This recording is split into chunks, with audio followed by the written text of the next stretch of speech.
A ver, mi promesa, Mauricio, es cada vez que viene alguien a este programa, yo unas horas antes adelanto, viene Mauricio Machular. Bueno, tú eres muy tuitero, @MauriMM. Es correcto. MauriMM. Y yo hago las preguntas tal cual. Entonces, a ver, Román Viveros te pregunta, ¿cómo cambiar la guerra contra el narco, entre comillas, por la guerra contra la violencia? O las violencias, ¿no? Las violencias. Yo todavía le diría, todavía hay que cambiar el chip incluso, cómo construir paz, porque la construcción de paz incluye cualquier combate a las violencias, pero desde las estructuras. Todavía, fíjate, es un paso más adelante de pensar en prevención a la violencia.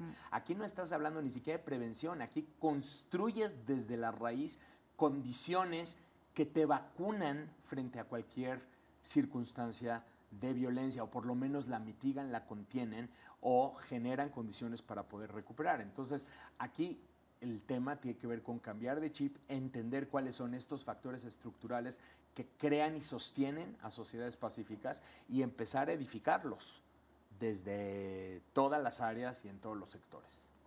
Perfecto. Pablo Pérez Arellano te pregunta, la paz no solo se predica, se logra y se mantiene, dice, incluso en ocasiones con acciones bélicas. México no tiene una definición ni un plan de paz, ni en el ámbito nacional ni en el internacional. No, pero mira, México es uno de los 25 países menos pacíficos del globo, medido por el Índice Global de Paz, año con año, y además hemos venido perdiendo sitios y hemos venido deteriorándonos en ese índice. Entonces, sí vale la pena entender que México efectivamente no tiene un plan de construcción de paz. Y no es porque México esté peleado con Guatemala o porque México esté haciendo la guerra a algún otro país. No, no tiene que ver con eso. O algún grupo. No, no es eso, sino que México experimenta un conflicto violento al interior, que no es un conflicto étnico-religioso, pero es un conflicto violento. No, porque está marcado por la desigualdad, por la falta de confianza en las instituciones, Exacto, la democracia, hasta por la corrupción. Por la corrupción, hasta por la falta de acceso al deporte. Exactamente, falta de acceso al deporte. Entonces tendríamos que hacer un plan general a corto plazo, a mediano plazo, a largo plazo, pero sería un plan de construcción de paz. Y yo en este caso, sí tendría que decir, no se trata tanto de hacerle la guerra, o sea, como una acción bélica contra de los grupos criminales en México, sino más bien se trataría de tratar de fortalecer las instituciones para que esas instituciones tengan capacidad de monopolizar la violencia dentro del país.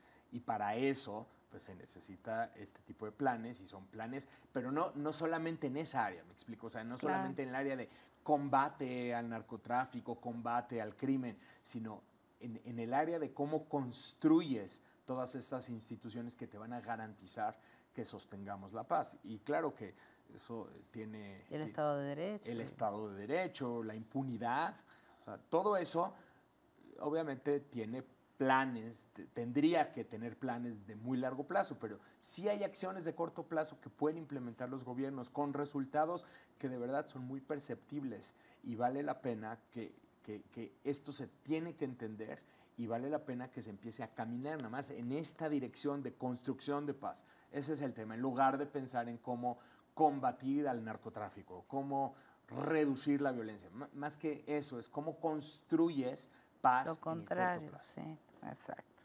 Gabriel Hernández Forcada te pregunta, ¿está completada la educación, contemplada, yo creo, sí, la educación para la paz en los programas educativos de México? ¿En cuáles? ¿Cómo? Creo que es una excelente pregunta. Yo no lo detecto. Posiblemente alguien experto de la Secretaría nos podría decir, yo no lo veo, y sí es una de las áreas que hay que fortalecer. Hay programas educativos para que los niños, los jóvenes, los adultos jóvenes y los adultos menos jóvenes entiendan estos temas que te estoy diciendo. Yo, de hecho, implemento varios de estos talleres utilizando módulos educativos. Hay organizaciones de Naciones Unidas que tienen módulos con actividades bien padres, interactivas, etcétera. Y ahorita en mi centro, el centro que mencionaste, estamos desarrollando, porque no lo hay, o no, por lo menos no tenemos acceso a él, un programa mucho más infantil de educación para la paz para implementar a nivel jardín de niños, a nivel primaria, programas de educación para la paz con acciones concretas por parte de los profesores, ejercicios y todo tipo de actividades para que los niños y jóvenes y demás puedan comprender en qué consisten este tipo de factores y cómo se construye paz en una sociedad desde abajo, quitándole todo este estigma de cursi o de la paloma con con La la rama hoja de de olivo. olivo y todos de blanco y agarrados de la mano, sino más bien, o sea, Cantando ¿con qué se Give Peace a come Chance. esto? ¿No? O sea, Exacto. ¿Cómo se hace en el día a día? ¿cómo se hace en el día a día? ¿Cómo superas, por ejemplo, esta noción de que solo se hace negocio en la guerra? ¿Y qué tal si yo te demuestro que la paz también puede ser un buen negocio para empresarios y para gente que tiene intereses económicos? ¿Y qué tal cambiar el relato y poner sobre la mesa cuánto negocio han hecho países como Japón o como países como Alemania en tiempos pacíficos? ¿Cómo puede funcionar que también se pueda hacer una maquinaria que genere un círculo virtuoso y que logre distribuir equitativamente los recursos? Todo eso se educa y para educar, obviamente, pues tienes que llevar a cabo talleres, hay herramientas que lo contemple la Secretaría de Educación Pública. Yo hasta el Pues momento estamos no lo en un buen momento para proponerlo, ¿no? pero propongámoslo. Propongámoslo. Yo Estoy creo que es totalmente de acuerdo. importantísimo que sea una materia obligatoria. Claro, pero el punto es que si en cierto momento nuestro gobierno, como en el pasado, ha llegado a pensar, no, México es un país de paz, México nunca se pelea con nadie y no tiene problema, entonces... El respeto al derecho ajeno es la paz. Exacto, Dijo Juárez, no lo bla. pones en la agenda, porque crees que el tema de paz tiene que ver con hacer la guerra a otros países, cuando en realidad, pues no estamos en paz y tenemos que echarnos el trago amargo, asumir que no estamos en paz y por lo tanto hacer se algo. necesita trabajar en todos los niveles y uno de ellos es las escuelas, las universidades, los centros educativos. Está sin duda. interesantísimo eso. ¿Cuándo lo van a tener listo o qué?